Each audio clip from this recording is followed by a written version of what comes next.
a.m. get up, do yoga for 10 minutes, eat a healthy breakfast, 9 a.m. math, 45 minutes. Schedules, one size definitely does not fit all. Every family has a unique way of moving through their day in terms of scheduling or not. Schedules can be really important for kids, for our mental health, and feeling grounded during this time. Today, my guests will talk about how their experiences with scheduling and some tips that might make your home a calmer place. Welcome to Beyond the Classroom. I'm your host, Kathy Thompson.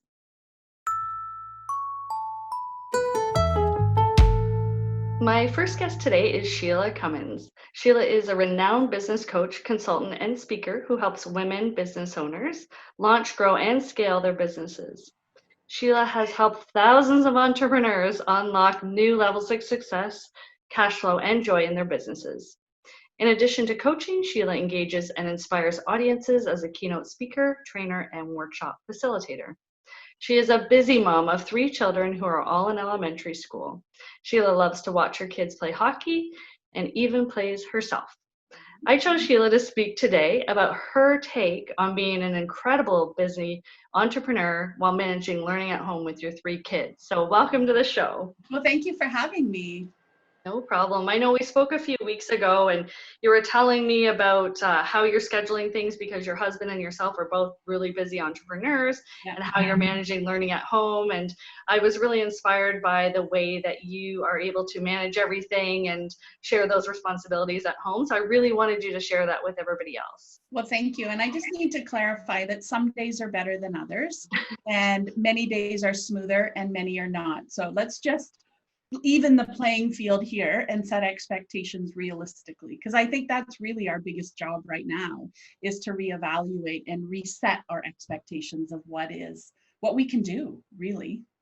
Yeah, that's a really great point, Shelagh, for sure. So do you have a schedule? Yeah, we do. Okay. So we do. Now, let's keep in mind that I'm a recovering teacher. So having routine and schedule is a part of my DNA. So we all wake up. I am an early riser and we try and have the kids up and out of bed by 9. I think it's still a really nice sleep in. So it's a little bit of a perk, but I also believe in maintaining a little bit of normalcy. Now, when they're up, they have a couple jobs themselves. They've got to get themselves fed and they log on to their Google Classroom and come up with their plan for the day. And really, they are the older 2, who are grade 6 and grade 7, are really self-sufficient and they're self-driven. They do their work on their schedule. My son loves, Charlie, you'll meet him in a minute. He loves going biking with his friend and they go biking at various times through the day. His only responsibility and our expectation of him is that all his work is complete to the best of his ability and on time. And the same goes for my daughter. My son, who's in grade 3, it's a little bit different. And we've divided everything into independent activities and parent-led activities. And so he knows what independent activities he's required to do through the day. They're non-negotiable, but he can choose to do them in the morning or in the afternoon. We send him out for recess, really, AKA we send him out to run. And, we try and sort of have a group lunch and we try and I clock off at around 3 or 4 in the afternoon and then I'm completely available in the evenings. But he definitely needs more hand-holding. And then the parent ones, he decides which activity we're doing on which day and we just jump in and support him. Oh, that's great. And then, so do you and your husband alternate days or half days, or how do you work that between the 2 of you guys? Well, sometimes it actually depends on the project. So if it's, like a building something, like the other day, my daughter was making spinners, that's definitely a daddy job. So she works with him, the science experiments. And I know this is falling down the gender lines, but he is a science guy and he loves doing that stuff. So he tends to help with the science. I tend to help more with the math and language. Okay, that's great. And then, so how are you finding working with 3 kids at home? Like, are you getting used to it now that we're a little bit more into this whole situation, or does it present new challenges? I know for us, it's just sort of every day is almost the same day and we just go with the flow and it's just what it is now. There's a bit of Groundhog Day for sure. I think it's important to sort of say up front, I have always worked at home. And so my kids are very well trained that if my door is shut, 9 times out of 10, I'm on a teleconference. And so if they're going to be walking in, they're going to be walking in and being on video. And each child has done it only once and never again. And so that is one of the experimental learnings. But, I have been doing this for over a decade, so that's not new to have me home with my door shut and working. So that is a boundary and a procedure that we already had in place. And my husband, we had to train them not to walk in while his door is shut as well. But what I find hard is I'm used to having space. So if I hang up from a client call and walk out my door, I'm not necessarily then turning around and doing grade 3 math. I probably can go to the washroom and maybe, go make a cup of tea or, process what had just happened. Like that, I think is the biggest change. So because we both normally work from home, it's not a massive change. It's just, they have a lot more screen time because they know they cannot interrupt our work calls. Yeah. And that's very true. Your whole thing about, okay, yeah, I'm done the meeting. You normally zip out or brainstorm some things or continue to work on something, but you walk out of your door and there's other people and then, your mom and teacher and all these things. So it can be challenging, but it sounds like you guys have a handle on it for the most part. For sure. And, I wake up early in the morning so that I can have, a 2-hour block of uninterrupted time. And I hang on to that. That is my sacred time. Nobody is allowed out of their bed before 7. I don't want to see anyone before 7. And that is really a saving grace for me. And I often will keep the work that needs a lot of brain power there till then. Oh, that's a good idea. Yeah, I've talked to a couple of other working parents who say they've switched to getting up a lot earlier than normal because of that uninterrupted time. So do the kids have a say in the schedules? It sounds like putting them together. 100%. And, what's not negotiable is what has to be done. What is negotiable is when it's done. And one of the things we implemented was a bingo. And in the bingo, every week they get an empty bingo sheet and they put in all the must-dos and all the responsibilities. So things like emptying the dishwasher, making your bed, cleaning your bed sheets, putting away your clean laundry, finishing all your math, finishing all your English, going for a walk, playing outside, trampolining, whatever it is, they lay out on the bingo sheet. And then we have some kind of a reward system for when they hit bingo. So it could be as simple as a family movie in my bed, or it could be, a popcorn night or a family bike ride. We have had larger rewards where we had a new book week. Everybody got a new book. This week, they don't know, except Charlie's about to find out, it's a new skateboard. So we'll get a new skateboard when this week is done, but we can't, be buying stuff like that every week, obviously. So ice cream, sundaes, it's just something that's fun to look forward to. Sometimes we have takeout as the reward. It's changes week by week, but we negotiate it as a family. And that has been a saving grace because I all of a sudden don't have to pester to get the basic jobs and errands done. So things like, I don't want to ask you to put your clean clothes away 500 times. It's on the bingo. It has to be done by Friday, and then it gets done. Wow. I love the bingo. Yeah, so it's worked really well in our house. We actually took a break this week. But that's the first week in, I guess, 10 weeks that we've taken a break. But, 2 of them have already said we want to start again next week. So. Oh, that's awesome. It's sort of just a challenge too, who could get their bingo and who could even probably they're like, who could do it first? In my house, it would be who's doing it first, of course, always a competition. Our goal is by Friday evening. And so, but there's also that peer pressure, like the older two, come on, Pete, get your bingo going, go for a run quick, then you can draw, so that helps as well to try and get some of those activities done too. Oh, I think that's really great. And so do you use particular tools besides the bingo to keep you on track? I know you've developed an amazing planner for entrepreneurs, and I'm wondering if you can use that as well for managing things. Yeah, Productive. So tell us about that.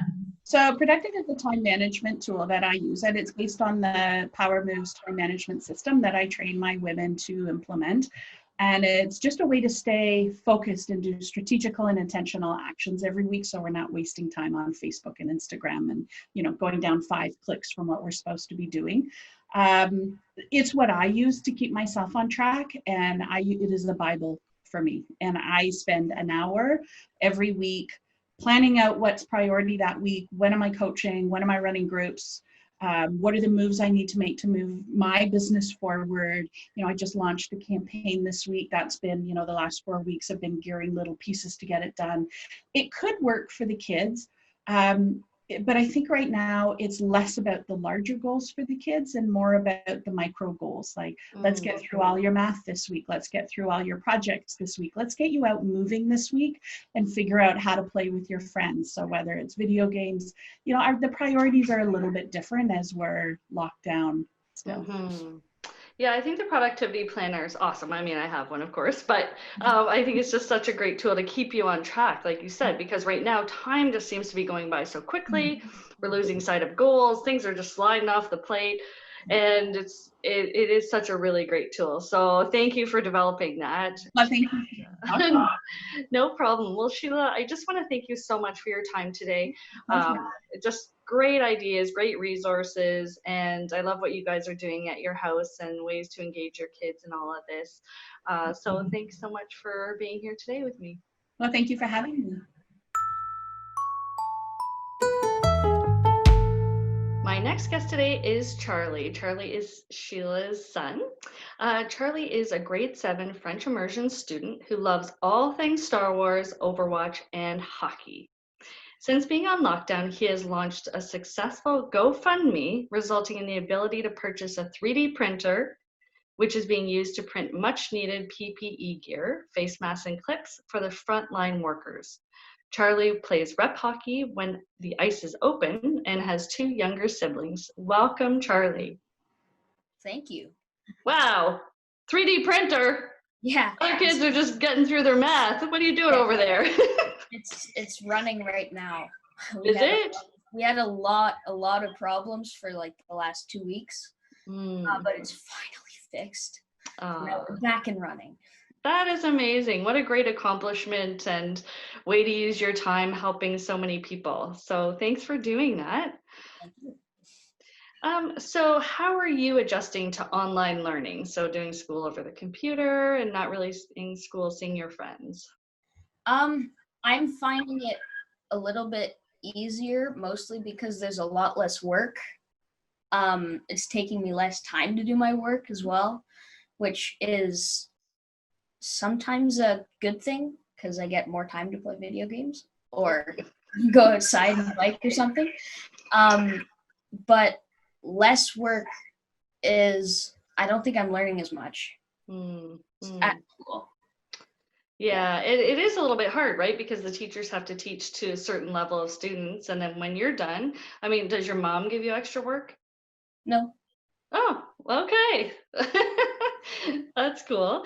And so we were talking about schedules today on the show, as you heard, and the bingo idea. So whose idea was the bingo idea? Mom's. And what do you... She gave the idea, which I think is very good because I'm getting a lot more exercise than I would have, and I'm doing a lot more things like making my bed. Usually I don't normally make my bed, but I'm doing that now. That is really awesome. And so do you get to put certain things on the bingo board and then your mom puts certain things on? We do it all, we choose all ourselves, but there's only like one rule. It can't be on electronics or like a video game or watching TV or something. Okay. Yeah, that's really cool. And so do you like having a schedule or is it annoying? It's way easier for me to go by a schedule than just random, because if I have, let's say, 3 pieces of work, I might get 2 done and if I don't have a schedule, but if I have like a specific time to do the works, then I will finish it. I think it's really good that I have a schedule. Yeah, time can move by so fast, right? Unless you have a schedule and you're supposed to be doing things at a certain time. And then you have your own business now, so you have to schedule time in for that, right? Yeah. Yeah, absolutely. And so before we go, I'd just love to hear one thing that you do every day for fun. What would be like the most fun thing about being in quarantine, the thing that you do? I think because of quarantine, if quarantine didn't happen, I wouldn't have started mountain biking because now I really love it. Before I'd done maybe one trail and was too scared. But I was out for 4.5 hours yesterday and 5 hours the day before with my friend, just out on a dirt jump place. It was so fun. So Wow. that's my favorite thing right now. Oh, that's so great. Well, thank you so much, Charlie, for joining me and answering my questions. And I wish you so much luck with your 3D printing and your love of mountain biking. That's awesome. Thank you. My final guest today is Susan Schenk. Susan is an occupational therapist who is passionate about learning differences. This passion comes through her own learning journey, which she wrote about in her book, Beyond OK, From Invisible to Invincible. She shares her learning struggles, acceptance, and empowerment as a child, parent, and an occupational therapist. After writing her book, she co-founded Shift Your Thinking, charity that focuses on supporting parents and professionals who support children with learning differences such as dyslexia, ADHD, and learning disabilities. I wanted Susan to be on the show today to share how schedules can make a difference in the lives of kids with learning disabilities. Welcome. Thanks, Kathy. It's wonderful to be here. No problem. So again, we are talking about schedules, and with the new learning at home through the government with education and kids are underfoot at home, children with learning disabilities can be at a particular disadvantage because of the mode of teaching and just learning from the computer. So would you say that kids with learning disabilities, that it's more important to have a set schedule for them, or does it depend on individual differences with the kids? I think for kids in general, schedules are good in terms of being able to transition throughout the day without a lot of effort. But with that said, this is a whole new time, right? So schedules are changing. They're not typical. So yeah, schedules are great. But in reality, sometimes it's difficult to put a schedule that's going to be the same every day in place. Just with what we're talking, with the parents that we're talking to, they're having some challenges, working from home and those types of things. So the ideal is to have a routine, but acknowledging that sometimes that's tricky to do. So I think you want to have an idea of what your day looks like, and then say, if that doesn't work, then that's okay. And just be okay with those changes that are coming up in your life. Yeah. I think you're, absolutely right, because working from home parents, their schedules could change every day depending on meetings and their workload, projects, and things like that. The work from coming home from school is changing. So, yeah, I agree with your point. Just to be okay with it being fluid some days, but try to maintain some sense of schedule throughout the day, even with meals and things like that. Yeah, definitely. Those are sort of staples, and then everything else you kind of move around. So if you can keep meal times around the same time and also have that bedtime the same time, getting up, that is the ideal, and then you can just move the schedule around that as well. Yeah, and do you think it's important for children, or in particular kids with learning disabilities, to have a say in the schedule? I think it depends on age, right? If you have younger children, I think it's great to work with your kids about why we need to do certain things at certain times. So if they're younger, you're going to know what they need. Just because you're the parent, you're going to say, it's better in the morning for us to do the learning versus waiting till the afternoon, and then sort of setting up that schedule that if we do the learning in the morning, this is what we get to do in the afternoon. And so it's more of that reward, in a sense, of getting things done and knowing that they're able to focus better in the morning. So even though they may say you give choices within limits, so you might say, well, would you like to do your math first or your reading? So you're still giving them choice, but it's within what you want to do. So that's for younger kids. I think when you're getting into teens, then you're trying to actually work on executive functioning a bit, even within this time. And then you have actually the framework to say, okay, what's your plan for tomorrow? If you can plan for tomorrow right now, what is it going to look like? Because parents are having difficulties with teens staying on their devices and staying up late, and that's kind of a teenage brain, is staying up late and getting up late, right? So how do you work with that sort of natural sort of way that teenagers tend to be, without losing your mind? And Yeah, because you want to say, okay, if that's your natural routine, can we still have school within that? Can we still, and what's your schedule going to look like within that? Are you going to work at 8 o'clock at night? I'm okay with that. So yeah, you are at that point working with them and saying what works, what doesn't, and helping them with their executive functioning, because they're at the place that you want to start developing that more so. Oh, okay. So specifically when you say executive functioning, would that be like around planning and organization? Yeah, and just saying what worked, and sort of looking back at, this was my idea of what was going to happen, and then it didn't, and it didn't work very well, and trying to work through analyzing sort of what they're doing, and whether it's really working for them. I mean, you can work at it on a younger age on that as well. But Yeah. I feel right now, because teenagers really want that input into what their schedule is, and they're at the age where you are going to be working around what's going to work for both people. Yeah, no, it's funny that exact conversation happened in my house with two teens, particularly my 16-year-old, and he said, "But Mama, nobody's up in the morning. Nobody's, I get up at 11, I do my work, but he goes to bed at 1." And I had a hard time with that as a parent, because that's not my schedule. You have to go to bed before midnight, like all these Right. things that I believe. And to your point, it's like that's their natural rhythm sometimes as teens. And he had very relevant and accurate points about why he should have that particular schedule. So just because I work 8 till 5 or whatever doesn't mean he should have the same schedule. So I thought that was interesting. Yeah, the same discussion here. So I think people, we're really learning about rhythm and working with our kids, as a team, and whether they're young or they're older, what's going to fit, and can we be adjustable? Can we have some peace and calmness in our day, instead of fighting for the what should and could and all the expectations, just what fits for us. Yeah, totally. And so when you're talking to some parents and supporting them, what are some of the issues that you're hearing from them about the learning at home and, having school remote? Um, well, it was interesting for parents that have younger kids. They're the ones that are going into the portals or the online platforms trying to figure out what's requested of their children. And some are finding that overwhelming and a bit confusing. And then on the flip side, the teenagers sometimes are going into these portals, and there's so much going on.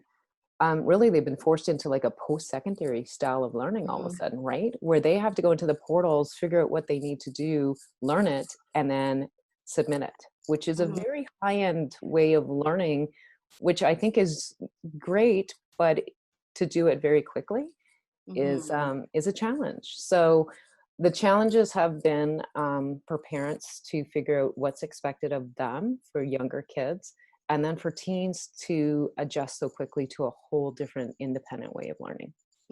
So that's kind of been, and I know, speaking for myself, parenting a teen that's working that way is feeling a bit out of the loop, like what is really going on, you know?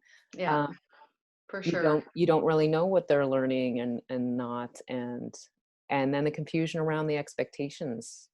Do they need to be doing really well at this point, Right. or because I think there's this, well, is school really real at this point? No, um yeah, very, very relevant point, Susan, for sure. And so before we wrap up, I just want to see if there's any resources that you wanted to share with families or anything related to scheduling, learning disabilities, what you could share with us. Sure. I'd have to say the tools very quickly: whiteboards, chalkboards, sticky notes. So in terms of scheduling, those are very visual. And if you just write down, 1 or 2 words of what you're going to do, for younger kids, you could use pictures. So I think anything visual that helps set up schedules helps everybody. Um, and if people need support, we actually at Shift Your Thinking, we have experts that are coming on. We have 2 a month right now that are talking about issues that people are facing, like anxiety around, the virus and what that means for parents and kids that are actually going to be heading out into the world. and what is that? And executive functioning and kids not wanting to do their homework. So we have experts coming on, and parents can voice their concerns and ask questions and get them answered. And they can come for free, or they can donate to us so that we can keep doing what we're doing. So those are a couple of resources that we have. And we have a membership as well for parents that can come in, and we support them monthly and help them with their planning and any concerns that they have. So That's awesome. yeah. Thank you so much, Susan. So those resources will be available on our website after when this program airs as well. So people will be able to access it there too. That's awesome. So thank you so much for your time and expertise and just everything that you've provided us on the show today. I appreciate you being here. Oh, you're welcome. It was great. Thank you. Thanks. As you've seen from the program today, one size of scheduling does not fit all. Whatever the case is for your family, doing what works for your unique situation is the most important thing. At Beyond the Classroom Tutoring, our tutors are amazing at keeping kids on track with their learning through customized online sessions. For more information and resources from today's show, visit beyondtheclassroom.ca. Thanks for watching.